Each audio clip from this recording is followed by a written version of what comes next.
ஜனநாயகத்தினுடைய குரல் வலையை நரிச்சுதான் அது ஞாயிற்றுக்கிழமை குறிப்பாக கடை வீதியில் இருக்கக்கூடிய கடைகளை அடைத்து தெருவிளக்குகளை அணைத்து இந்த மாதிரி திமுக பிஹேவ் பண்றாங்க அப்படின்னு இது தெரிஞ்ச விஷயம் தான். அந்த யாத்திரையினுடைய முதல் நாளிலிருந்து அவங்க தெருவிளக்கு அணைக்கிறது சரி, கேஸ் போடுறதும் சரி, யாத்திரை இருக்கவங்களை அரெஸ்ட் பண்றதும் சரி, இது தொடர்ந்து பார்த்து கொண்டிருக்கின்றோம். பட் என்னை பொறுத்தவரை மனதளவுல இதெல்லாம் தாண்டி வர ஆரம்பித்து விட்டோம். இதெல்லாம் தாண்டித்தான் தமிழகத்தில் அரசியல் மாற்றம் நடக்கணும்.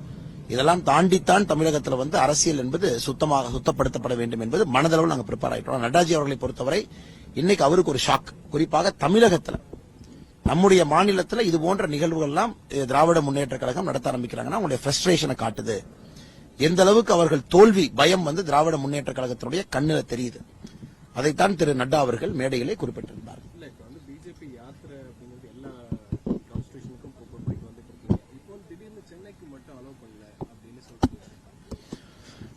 சென்னையை பொறுத்தவரை ஒரு விஷயத்துல நான் தெளிவா இருந்தேன். எங்கேயும் காவல்துறையிட்ட சண்டை போட்டு ஒன்ன பண்ணணும்.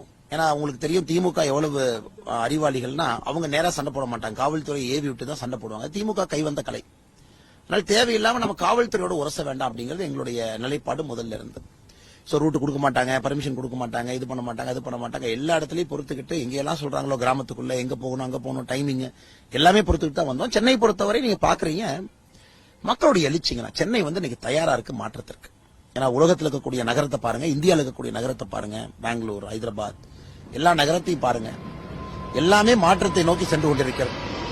ஆனா நம்முடைய சென்னை மட்டும் தத்தளித்துக் கொண்டிருக்கிறது. அது கூட இன்னைக்கு மேடையில் பேசும்பொழுது நான் பேசியிருந்தேன். எந்த அளவுக்கு குடும்ப அரசியல் சென்னையினுடைய 3 எம்பியுமே குடும்ப அரசியலுடைய இலக்கணமா இருக்கிறாங்க.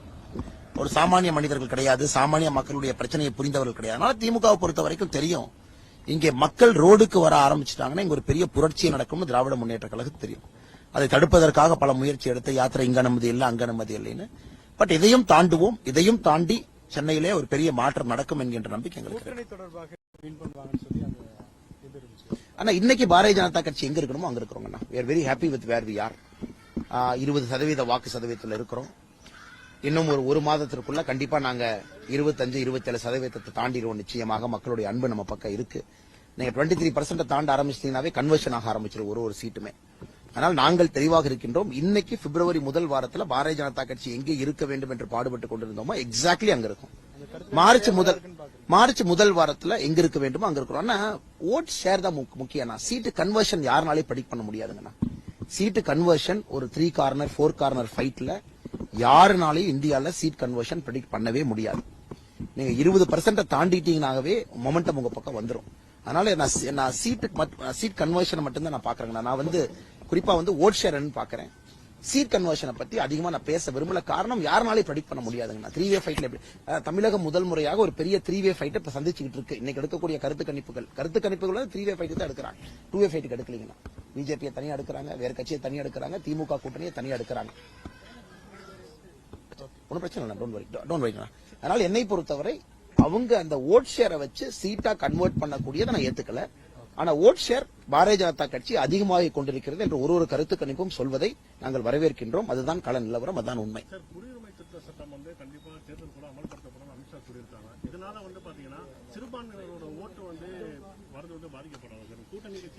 நம்ம ஒரு டெசிஷன் எடுக்கும் பொழுதுங்கன்னா சிறுபான்மை பெரும்பான்மை இவங்க அவங்க அப்படிலாம் முடிஞ்சு டெசிஷன் எடுக்கிற ஆளே இல்லைங்க. நாட்டுக்கு எது நல்லது அது மட்டும்தான் நம்முடைய பாரதிய ஜனதா கட்சியினுடைய நோக்கம். இன்னைக்கு இந்தியாவில் இருக்கக்கூடிய குடியுரிமையில் இருக்கக்கூடிய எந்த சிறுபான்மையருக்கும் சிஏஏனால பிரச்சனை இல்லை, யாருக்கும் இல்லை. இது குறிப்பாக இந்தியாவிற்கு வெளியே நம்ம ஏற்கனவே பேசியிருக்கோம். பங்களாதேஷ், பாகிஸ்தான், ஆப்கானிஸ்தான் அங்கிருந்து வரக்கூடியவங்க ஒரு குறிப்பிட்ட காலத்துக்குள்ள யாரெல்லாம் பெர்சிக்யூட்டட் மைனாரிட்டி அந்தந்த நாட்டில் அவங்களுக்கு நம்ம குடியுரிமை கொடுக்க போறோம். குடியுரிமை யாருக்கும் எடுக்க போவதில்லை, புதிதாக குடியுரிமை கொடுக்க போறோம். சிஏஏ நோக்கம் என்னன்னா யாருகிட்டயும் ஒரு சிங்கிள் பர்சன்ட் சிட்டிசன்ஷிப் எடுக்கிறது இல்ல. அரசு நினைச்சா அரசுனால முடியாதுங்கண்ணா. அரசியலமைப்பு சட்டத்தின்படி யாராலும் இன்னொருத்தருடைய குடியுரிமை எடுக்க முடியாது. அதற்கு சில கண்டிஷன் போட்டிருக்காங்க. நேச்சுரல் சிட்டிசனா இருக்கணும், அப்படி இருக்கணும், அப்படி இருக்கணும். 2 கண்ட்ரியில குடியுரிமை வச்சிருந்தா உனக்கு கேன்சல் ஆயிடும்.